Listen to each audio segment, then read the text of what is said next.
Mga kapatid, magandang gabi. So mag-unbox tayo ng mini action series ng Voltes 5. Ito yung full fitting edition.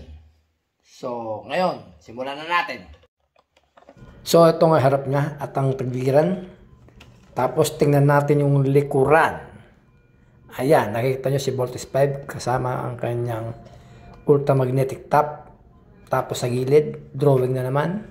At sa taas, mayroon pa rin Voltes 5 na nakasulat at bukasan. I-try naman natin sa ilabas at ang makita natin nasa loob. Ito na siya. Ayan, kung makikita nyo, kompleto yung limang sasakyan. At ayan, iisa-isa natin siyang ilalabas para masaya. So, bubuksan muna natin itong pinaka-lead ng takip niya para makita natin yung mga toys sa loob. At ayan nga mga kabatrip, kitang-kita nyo naman ang ganda ng mga sasakyan ni Voltes 5. Bali, ito lang ang accessories niya. Yung ultramagnetic top at ang mga kamay. Unahin natin ang bolt cruiser. So ayan, kung makikita nyo, ang ganda rin niya. Talagang maganda pagkapintura. At maganda rin ang itsura.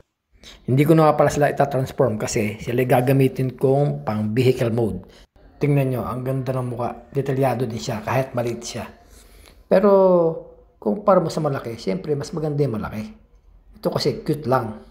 Siya nga pala, kung mapapansin nyo, meron ako dito malaking sticker na Voltes 5. May kasamang vehicle mode. Dito ko muna sila ipapatong isa-isa para magandang tingnan. Tapos, susunod natin ng Volt Bomber.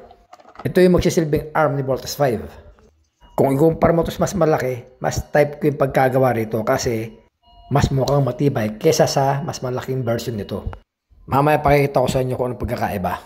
Tingnan nyo, ang ganda ng pagkakagawa, di ba? Parang inspired siya sa mga previous na Voltes 5, kagaya ng 40th anniversary. Halos yun ito kulay nun. Kaya kung medyo gipit ka, pwede na tong collection. Maganda naman siyang tingnan. Tsaka kita nyo naman, pulido rin pagkagawa.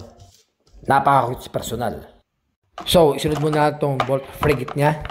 Ito naman yung kanyang bewang, hita at binte.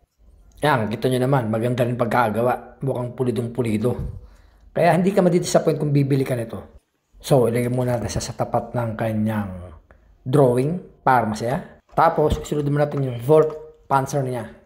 Ito naman magsisilbing dibdib at magsisilbing lagay ng braso ni Voltes 5. O kung tawagin ni Volt Bomber. Kung titingnan mo, hindi siya magandang vehicle pero napaka-unique niya. Iba talaga yung mga hapon mag-design. No?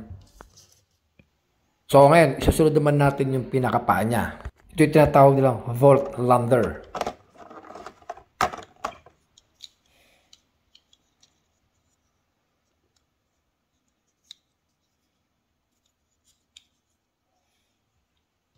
So, ayan mga kabatrip yung mga kompletong set ng vehicle mode ng Voltes 5. So, kung mapapansin nyo, hindi ko siya tinransform kasi meron na akong isa pang Voltes 5 para sa robot mode. Kasi ang plano ko, itong Voltes 5 Mini ang gagawin kong vehicle mode at yung 50th edition ng Soul of Jokokin ang gagawin kong robot mode.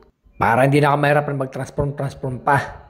At saka para mas maganda rin tingnan kapag ka naka-display na siya. May robot mode at may vehicle mode.